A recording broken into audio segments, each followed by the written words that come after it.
Hi, this is Annie Grace, and welcome to this Naked Mind podcast. I'm here with Alex and Lisa of the Sobriety Experiment. Hi, guys. Hi. Hey, We're how so are you? excited. So excited. Where are you guys? We're just in the office, actually. Yeah, in Manchester, UK. So, Awesome. yeah. That's so cool. So this is so fun. Thanks for coming on. This is great. You guys sent me your story, which was just super cool, and the things you're doing are amazing. So I'm so excited to share your story. So what I'd love to do is kind of just have you guys tell the story you sent over email, like tell it to me live because it's so good. Yeah, sure. So I'm Alex and this is Lisa, and we've been very best friends since we were 11 and 13. We met through our parents. Our fathers, well, it's Lisa's stepfather and my father, actually met years and years and years ago. My dad was a club singer and a pub singer, and Terry, Lisa's stepdad, was just mad for music and just loved a good time. And they spent their kind of 20s, 30s and beyond, I think. I'm not sure exactly when they met, but quite a long time before we were born. Going out and partying and living the party scene, and that was just the normal thing to do. So we came along at some point during that, I guess, and we were introduced through our parents following my mum's 40th birthday. And yeah, we just became great friends, and we did everything together, absolutely everything, and we still do, to be fair. Yeah, we do. Do you want to carry on from there? No, not really. Don't need to carry on. So I guess if we fast forward a little bit, Lisa's mum and stepdad owned a pub, and I worked for them, and we just became this unstoppable duo behind the bar. And without blowing our own trumpet too much, everybody loved us, we loved them, and yeah, I guess everybody we met was drunk or drinking. We didn't realise that at the time, though. You know, looking back now, I think we had the pub, so everybody we knew was a drinker, and it wasn't literally until I stopped drinking I thought, wow, yeah. Yeah, and then we worked together, and that we partied together, we played hard. And before we knew it, fast forward, we'd had children, we'd had families, and although we weren't going out together, we started to do this kind of thing over like Skype, and we'd have our wine in hands, and we'd be having a good old moan about how stressed out we were with our lives and our children, and we thought it was really cool that we could see each other while we were having a drink together apart. We went through marriage breakdowns, we went through the death of Lisa's stepfather first, then mine, and that was they were both alcohol related deaths, so we kind of had that in common. And yeah, we as we moved into our 30s, we got our lives back, so to speak, or so we thought, because our children were a little bit older, and we started going out again, this time to kind of numb out a lot of what we felt were big problems, when looking back they're just life problems. Yeah. And we lost a friend to drink. We lost two friends actually, but one very close friend, and that was a huge tragedy. She was far too young, taken through drink. And then about 18 months ago, Lisa called me up and said, I'm going to take a break from alcohol for 100 days. And in honesty, I was like, what do you mean? How dare you desert me? But I was also really excited for her, because it was what she wanted to do, and I knew for a long time, in honesty, that she was ready for this, because she was calling me regularly on the weekends, both days, and just in such a bad state of anxiety and regret. And what I would do innocently is sort of excuse that and say, oh, don't worry, I do it, it's fine, not realising the inner turmoil that she was actually going through. So you can carry on from there. Yeah, of course I can. Thank you. She talks to me a lot, she's really good. When I get nervous, I get Alex to do the talking for me. I think when it came to me stopping drinking, it is quite complex for me to go into. But I was having a really rough time. I'd remarried, and drinking was a part of what we did. It's all we knew. We met through drink. We carried on drinking. We used to have friends that came round at the weekend and we would drink. We would go to their house and drink. And I think we was getting to a stage in my marriage that we weren't really dealing with any, like you said, life problems. We were just kind of masking over everything. I had 3 teenagers and my husband was a stepdad to them. So that on its own is just like really, really difficult. And he was kind of unhappy in his work, and drinking a lot more to kind of mask over that. And then I was getting really miffed off with him that he was drinking more and trying to drink more to get on the same level. And we ended up having separating at that time. So I was kind of left on my own then with the 3 teenagers who were being very rebellious, I won't lie. So I was kind of living for the weekend and using drink as my escape. So when it came to like Friday, Saturday, I was like, oh, I've been working really hard. The kids have drove me insane. I deserve a drink. Yeah. I deserve to go out and spend time with my friends and drink. And it just got too much. I was just waking up with anxiety, regret. The kids were going wild. And I was kind of covering that up and not really realising how wild they were going. You wasn't there from like you wanted to be. No, I wasn't. And I was running away from it and I didn't realise. And this kind of came all at once. And it's like when you say I'd ring Alex up and I'd be like, oh, my life was just going to pot. And something had to change. And then honestly, Annie, your book was, there were 2 books that I picked up, and one was The Unexpected Joy of Being Sober, and your book, which changed my life. It really, really did, and I'm just forever grateful for that. Wow, that's so awesome. And I love Catherine's book too. It's so good.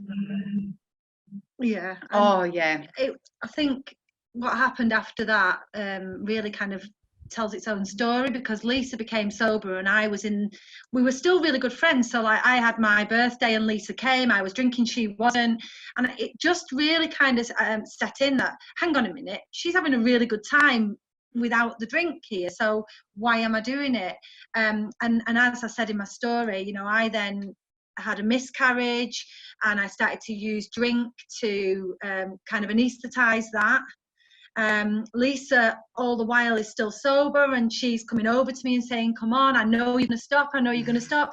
And I don't know whether I'd given off those signals, but I had been thinking about it for a while. And then I just phoned her up, really, really hungover. I actually took a little video of myself, which I might be brave enough to share with you one day. And it's terrible. And I just said, I mean, I was that ill. I'd poisoned myself, which I was doing every weekend, but of course you just put it down to a headache or a hangover. But I really had poisoned myself. I was vomiting and crawling around and crying. And I just thought, I don't want to go the same way that my dad went. I don't want to die like that. I've got a lot of life, I've got 3 children, I've got a beautiful friend, I've got a loving husband, and I just don't want to ruin my life anymore. And I phoned her up and I said, I'm going to do this experiment that you've been doing. And I'm going to say I'm doing 30 days, I think I said. I didn't commit to 100. And she said, right, you have to read Annie Grace's book.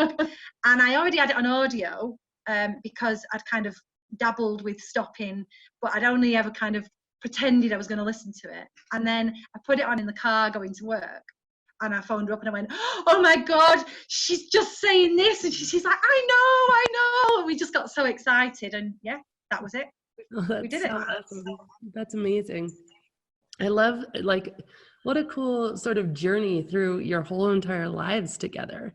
And when you wrote in, it was your story. One of the things that was like, wow, is that growing up, both of you, how interesting that you both grew up in pubs and you both like were fully drunk before you were 10, on a repeated basis. I know.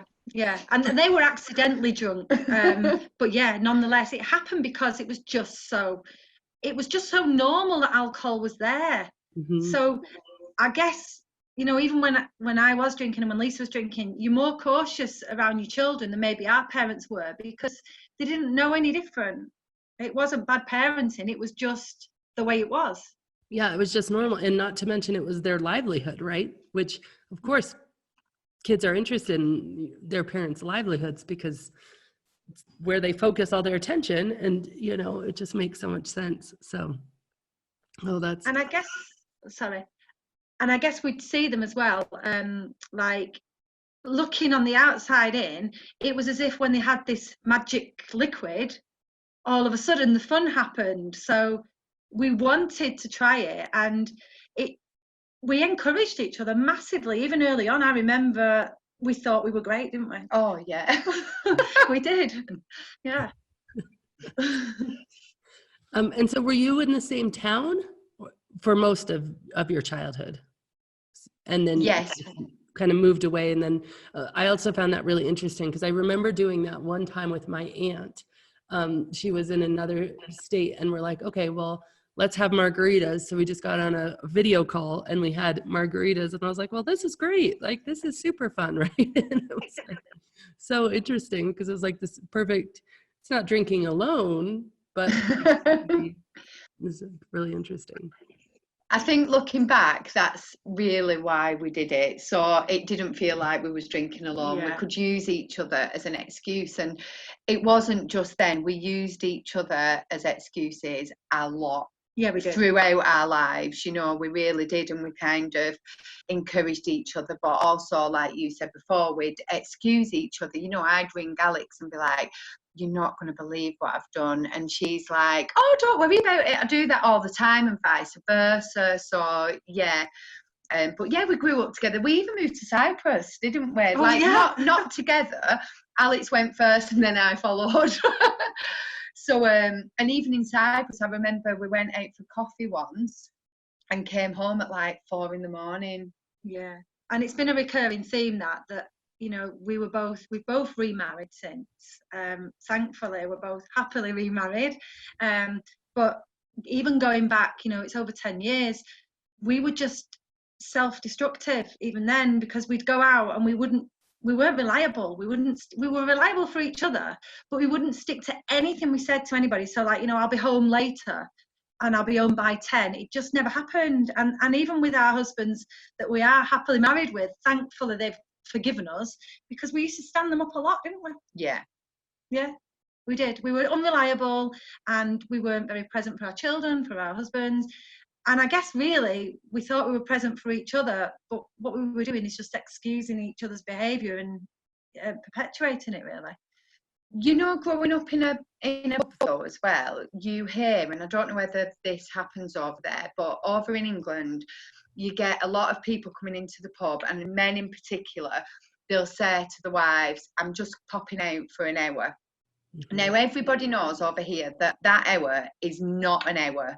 It's 3-4 hours. So I kind of took that on and thought I was really cool that I was a female doing that. Like, I was rebellious, going, I'm just going out for an hour. And then I'd be like, nobody goes out for an hour, really. So yeah, it did make us quite unreliable.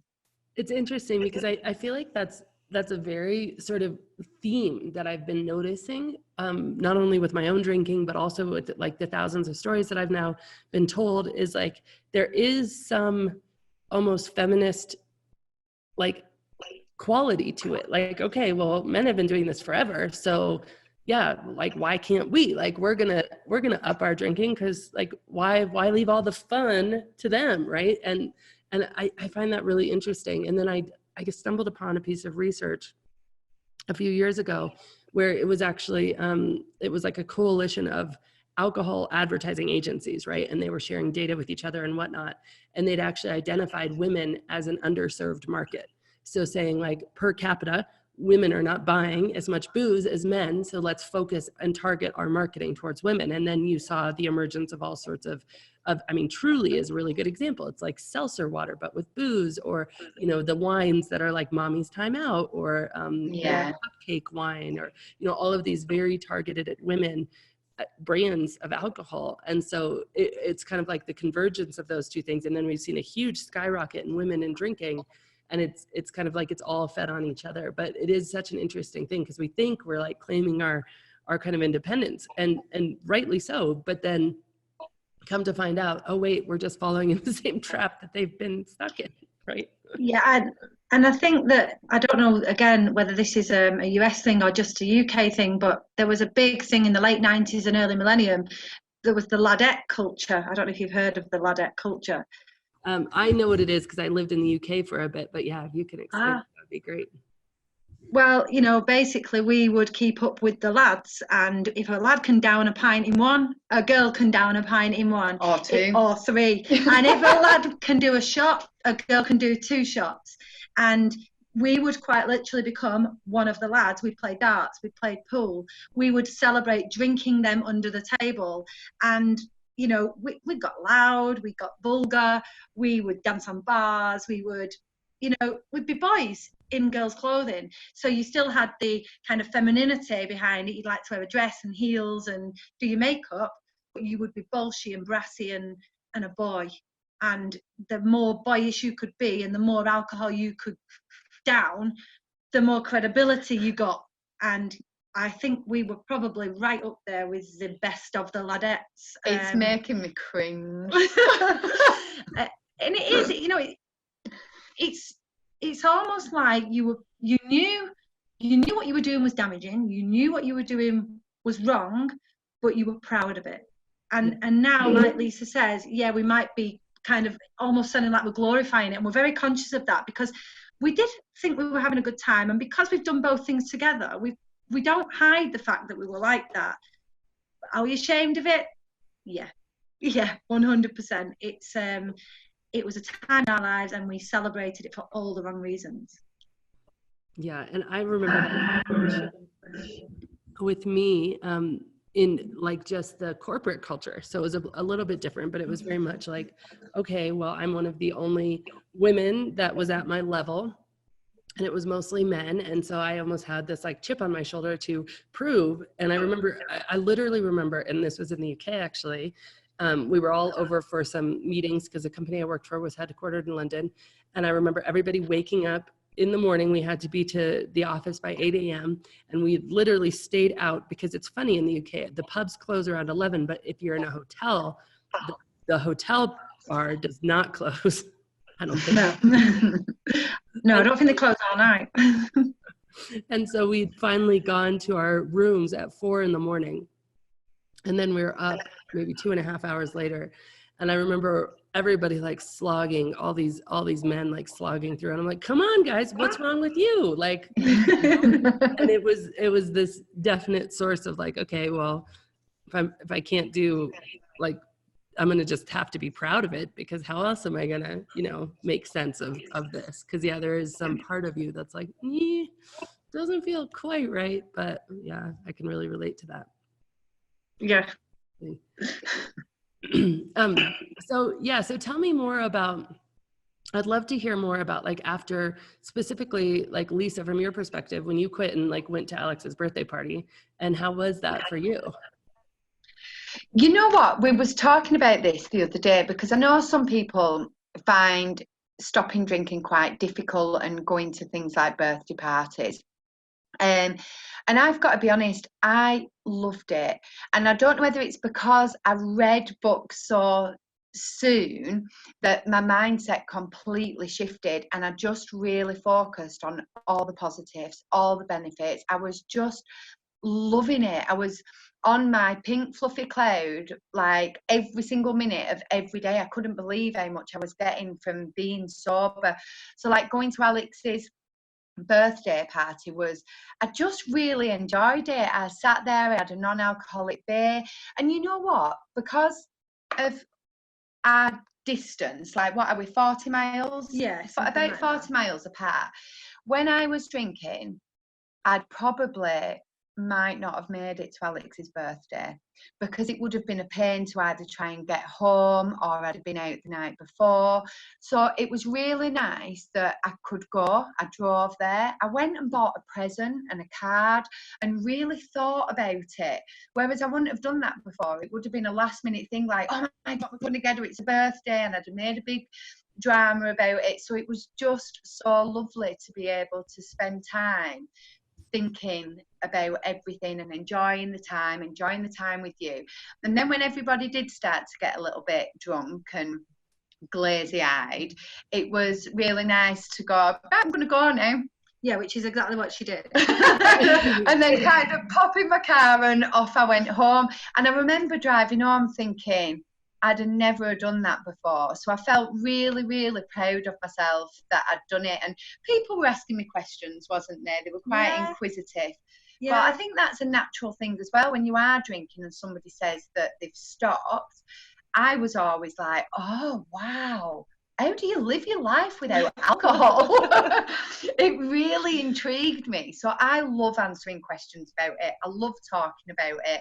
I don't hide it. I'm dead proud to say, you know, if I go to a bar, I'm one of the first people to say, I don't drink, you know. I must like rile people because I'm just so proud of it. I love it.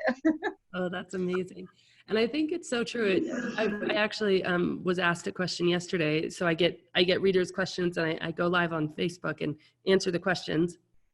And the question yesterday was, like, how do you politely say no? And I really gave it a lot of thought, because I was like, okay, well, I could give you a list of things to say. And then I had just literally 2 days ago read this study, and it was basically that only 7% of communication is with your words. The rest of it is with your energy, right? Or with your nonverbal, right? So whether it's energy or how you move or whatever it is, or your look in your eye. And I was like, oh, so actually reframing this question to, it really doesn't matter the words that come out of your mouth as much as it matters the energy you bring to it. And obviously, like Lisa, your energy is not only such that like is this like proud self-assurance, but there's no judgment in it. And so there's no defensiveness, like, because as soon as you judge, you incite judgment back or defensiveness. As soon as you get defensive, you incite, you know, people to pounce on you. If you feel bad for yourself, people will try to help you out of feeling bad. Like, you always, whatever energy you bring to something, somebody's going to kind of mirror it back to you in some way. And if you just bring this like, no, this is awesome, then nobody can do anything but just kind of be impressed and be like, huh, now I'm super curious, right? Which is cool. That's great. And so, Alex, and for you, when did you get really curious, and how did you guys start chatting about it? So I guess my curiosity started probably around the same time as Lisa's, through our own conversations. And I don't know whether I sent you this in my story, but we'd gone out, myself and my husband had gone out for the day, and we decided at the evening we were going to have some food, a couple of drinks, then we were going to go back to the house and watch a film. And when we were out, we bumped into some of his friends, and he said, do you mind if I go out? And it was a bank holiday weekend, and I'd already had quite a bit of wine, and not massively out of character, I guess, at the time, but I just went, well, you've agreed to come home with me. And he wanted to go out, and I didn't want him to go out. We ended up in an argument. He went out, and I drank myself into an absolute stupor at home. And when he came in, I actually threw a sandwich at him, which sounds ridiculous, but because I wasn't particularly violent, it just really shocked him, and he didn't speak to me for like days afterwards, because he just couldn't believe that I'd thrown a sandwich at him. And I said, what can I do to kind of make this up to you? I'm so sorry. And he said, you need to cut out the drinking or cut it down, because you change when you're in it. So I guess that was the first time I really thought there's a bit of a problem here, when it was pointed out, but I hadn't really accepted it, but I did it anyway. I kind of stopped. And then within a week, I'd found out I was pregnant. So because I've got 3 children, and this would have been my 4th, and because of I'd never drank with my pregnancies, and I'd never found it hard not to do. So I kind of took my eye off the ball and just thought, oh, well, I don't need to drink now anyway, I'm pregnant. And then unfortunately I had the miscarriage, and the first thing I did was went straight to the pub after the scan and drank, and that went on for a while. But the whole time I was in turmoil because I knew I wanted to stop, and I was having these conversations with Lisa. I was desperately unhappy. It wasn't making anything any better. In fact, it was making it worse. And it was over probably 6 months that I was saying, I want to stop. I don't think I can. I can't. I've never even done dry January. I don't think I can. I can't do it. I need to drink. And the other thing in the back of my mind was, before my dad passed away, he'd been sober for 10 years for medical reasons, and he'd really embraced it. And I was starting to think, well, he was an alcoholic, that's how I visualize an alcoholic. My dad was an alcoholic, and he would openly say, I'm an alcoholic. He was a functioning alcoholic. He was a wonderful, clever man, but he was an alcoholic. And I kept thinking to myself, well, I'm not an alcoholic, so if he can do it, I can do it. And if he can enjoy it and love it, I can enjoy it and love it. So that was the seed sown. And then maybe 11 months after Lisa had stopped is when I actually said, you know what, I'm going to do this. I'm going to really try. And I woke up the Sunday, horrific hangover, and that was it. I just stopped. And in fact, weirdly, the first ever Monday morning I woke, so the day after I decided to stop, I woke up and the first thing on my mind was wine that I drank on a Monday morning. But it was as if, and Lisa then said, you've got to change your mindset about this, because at the moment you're going down the road of I can't drink, and we need to get you to I don't want to drink, or I choose not to drink, which is where your book came in. And yeah, it completely changed my life. And the bit that did it for me was the pitcher plant. Oh yeah, that was it. It was the bit I thought, oh my God, I'm drinking the deaths, it really did. I know it's a metaphor, but what a massively powerful metaphor, and it really did change my life. Yeah, that was that's actually Alan Carr's metaphor, and it's so funny. And funny story about that. So when Alan Carr wrote that in his book, he used a fly, and I was like, well, I think bees are cuter than flies, and so I don't want to use a fly, I'm gonna use a bee. And then I actually got an email like a week ago from a woman who is an expert on insects, and she says, actually, and this is so brilliant, Mother Nature is so brilliant, but a pitcher plant would not digest a bee, because a bee is a pollinating thing and they need them to survive. So it would actually distinguish between a bee and a fly. So I just think that's so funny. But yeah, the metaphor is amazing. I mean, it's so interesting to be able to see, like, wow, what a perspective shift, right? Like to have that, it was incredible, and just such a powerful one. And yeah, that's so cool. So then for you, Alex, going on and being like, all right, well, now this is the new me. How was it for you showing up at gatherings where people were still drinking? Well, within 4 days of me stopping, I had a wedding to attend, and it was really difficult, actually. I was the opposite of Lisa, because I did struggle at the beginning, and I struggled because of my mindset, and I know that now because I don't struggle at all anymore. And it's not necessarily addictive, kind of the period of addiction wearing off. It really is the fact that now I've swayed the way I think. But yeah, at the beginning, I went to the wedding and I ran away at least 3 times to call Lisa and say, oh, I can't do this, I can't do this. They're pouring wine and everybody's looking at me and I'm getting asked really difficult questions. And Lisa said, look, and that was it as well. And I want to dance, but I feel silly. And Lisa said, look, Alex, do you think that anybody there is going to remember whether you danced or didn't dance now at this point? And I was like, oh, well, maybe not. And she said, just get your backside on that dance floor and shake one out. You're rubbish at dancing, whether you're drunk or sober. So go and just make a fool of yourself. So I was like, oh, she is as well. I am a bit of a mum dancer. But yeah, so I did find it difficult. But also I'm really lucky because my husband, who can control the way he drinks as it stands, he probably drinks maybe once a month and maybe 2 or 3 drinks on that occasion. But to help me, he stopped at the same time and he said he'll do a year with me. So I had his support at the time. I had my running away to the toilet to phone Lisa every few hours. And yeah, I would say I survived for the first 30 days. And then I started to live. I found maybe up to day 60 quite challenging. Days 30 to 60 the worst, because at that point I became kind of, what am I doing this for? And my life took quite a turn as well. I had quite a lot going on. But once I passed maybe 60, 90 days, yeah, it's easy. I find it easy, and I'm not trying to undermine anyone else's challenges, because I know some people find it really hard. But I guess we're just lucky that we motivate each other. We have down days, and thankfully, up to now, they've never been on the same day. No, they haven't, luckily. So we have got each other to depend on. That's so great.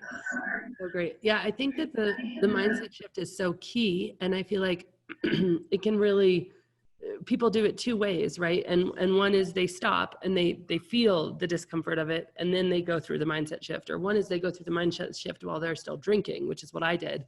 And then when they stop, it feels like very different. And I think that both ways are totally valid.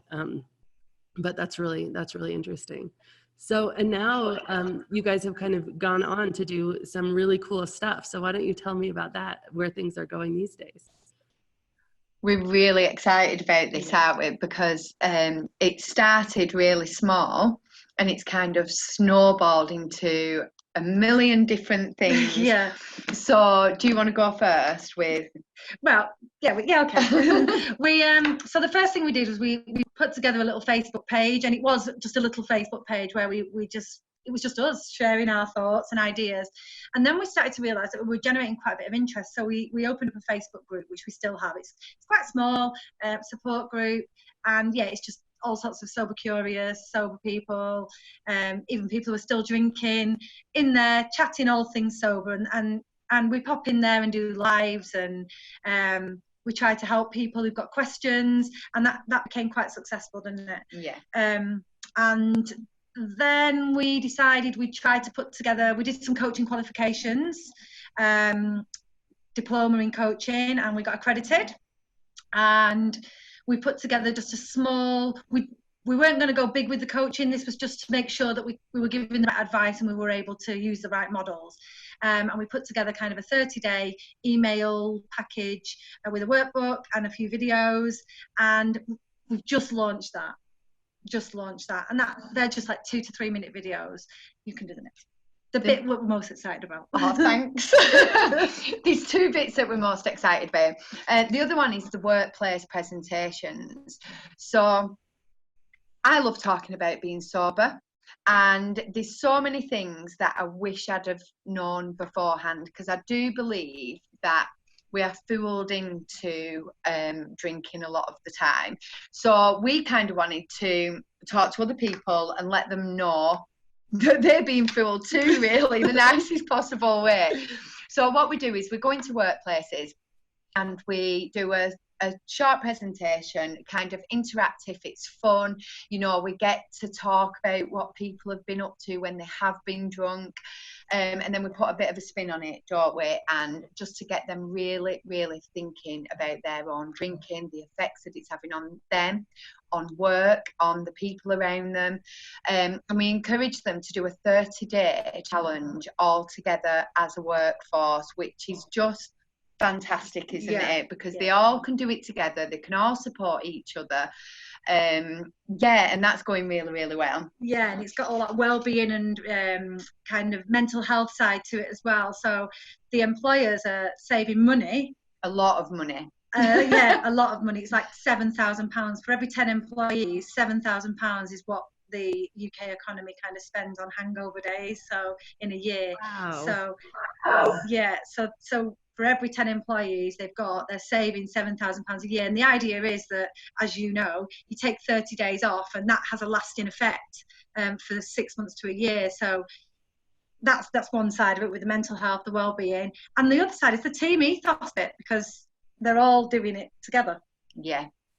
No, and do you know what we've just found out, actually, that some places, especially in Manchester, where we're from, they have what they called fridge-free Fridays.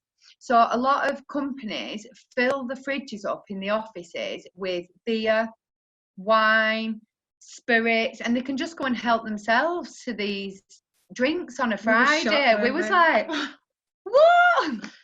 Yeah. And then the other bit. And then the other thing that we've done is we've just... This is an accident, Annie. This was an accident. This is complete accident. But we're doing a UK tour.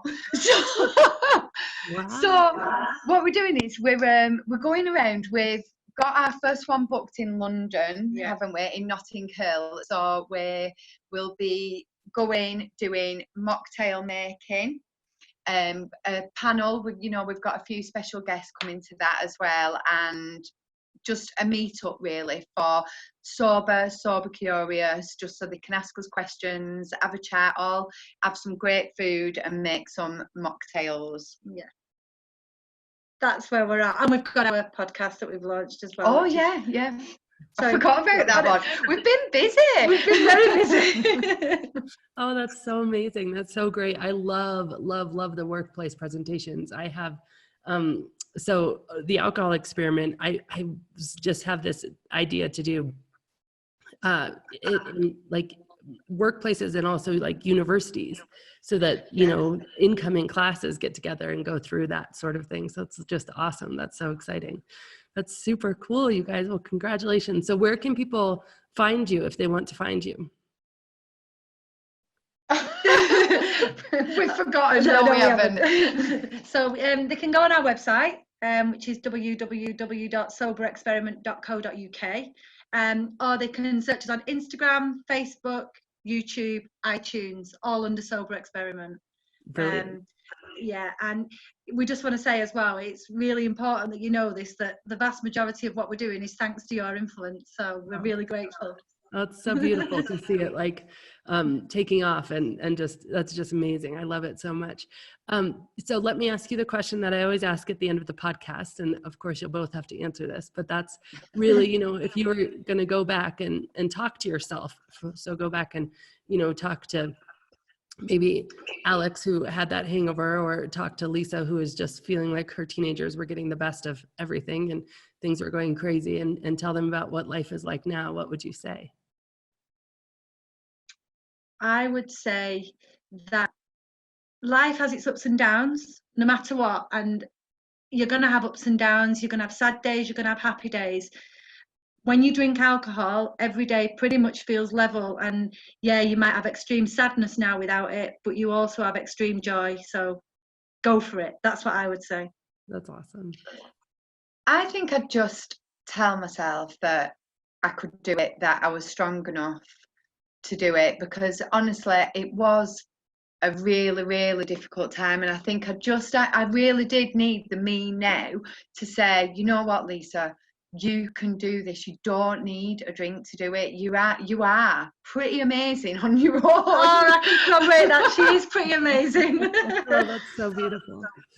Oh, I love that so much. Well, thank you guys so much. It's just been a joy, you guys. I can see the life in you. It's just like exciting. It's amazing. And I can't wait to see where this goes. It's just incredible. Thank you, Annie. Thank you so much for having us. Thank you.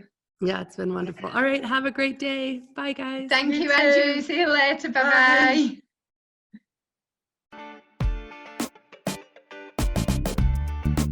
Have you tried the alcohol experiment? Okay, if not, drop everything and go to thisnakedmind.com/experiment. This free 30-day challenge is designed to interrupt your patterns and put you back in touch with the best version of you. You remember it was that version of you that's living your most joyful life, the version that doesn't need alcohol to relax or to have a good time and is having more fun than ever. And again, this is a totally free challenge that will change everything for you.